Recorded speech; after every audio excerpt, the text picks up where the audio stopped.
Friends, I'm betting that you, like me, are tired of constantly finding bad news when you open the newspaper or turn on the evening news. So I want to deliver to you today some good news. Some years back, when I was a new priest, I was standing in the back of a church where I was serving, just saying hi to people as they're coming into Mass. And I recognized a woman whose name I had forgotten.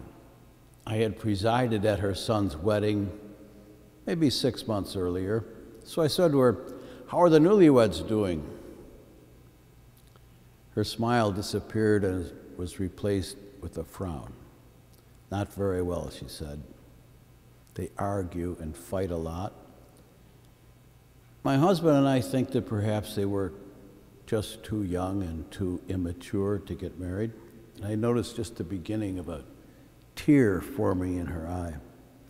Well, today that young couple is no longer young.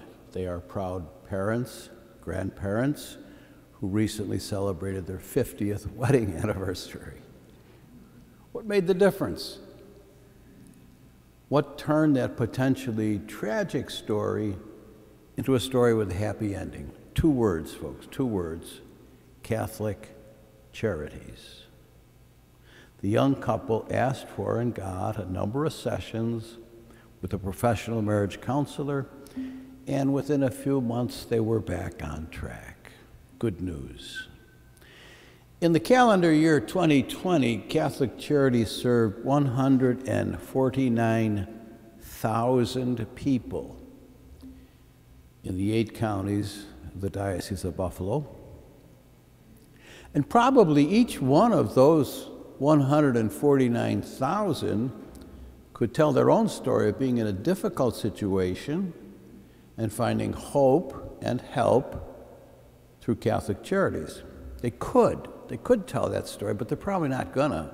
They probably won't. You may wonder why. Well, people who have received help from Catholic Charities generally are not broadcasting that fact, because to do so would frankly be a bit embarrassing, I would think. Say if your son drops out of school at age 16 and later on gets help from Catholic Charities to get his GED, you're probably not going to brag about that.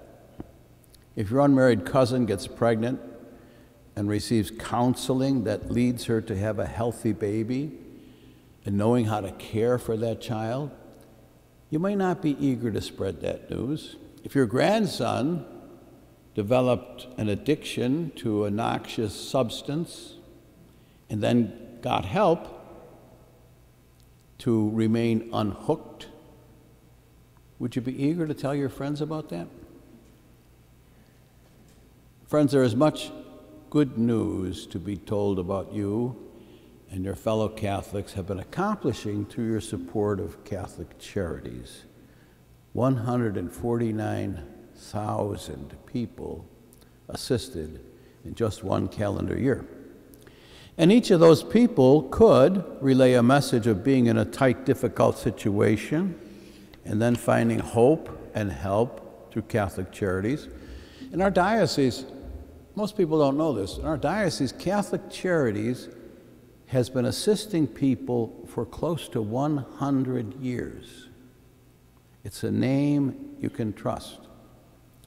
In his bulletin message for this week, Father Leon notes that pledge cards have been mailed for this year's appeal, and he humbly asks for your help. He points out that Catholic Charities is a separate corporation from the Diocese of Buffalo.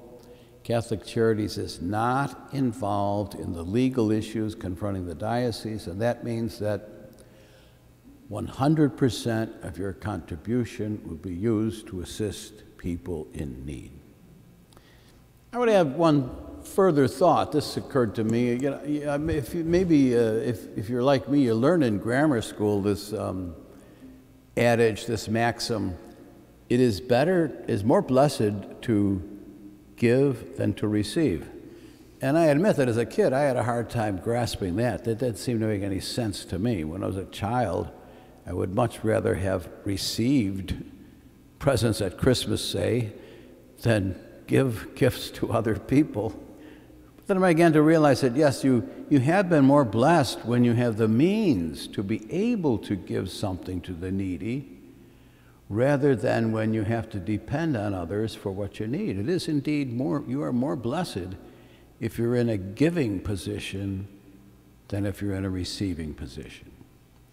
When you think about making a gift to Catholic Charities this year, I suggest that you first take some time in prayer to count your blessings. With pencil and paper, make a list.